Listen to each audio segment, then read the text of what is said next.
ఇది ప్రాబ్లం ఏంటంటే ఈరోజు యాక్చువల్లీ 7వ తారీఖు, కానీ ఇక్కడ 6వ తారీఖు చూపిస్తుంది.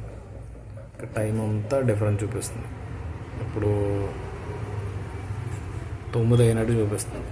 కానీ టైము ఎప్పుడు ఆఫ్ చేసినా ఆఫ్ అవుతుంటే ఆగిపోతుంది. టైం డిఫరెంట్ చూపిస్తుంది. దానివల్ల రికార్డింగ్లో మనకు బ్యాకప్ అనేది చూపించదు. దీన్ని ఏం చేయాలంటే డిఫాల్ట్ రీసెట్ చేసుకోవాలి.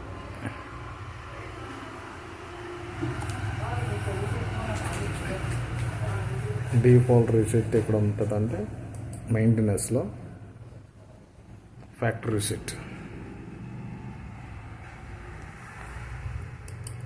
Factory system automatic report.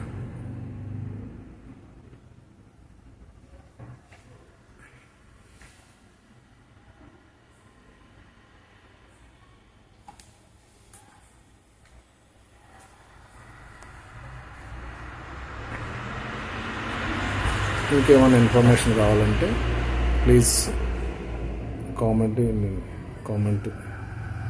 చేయండి.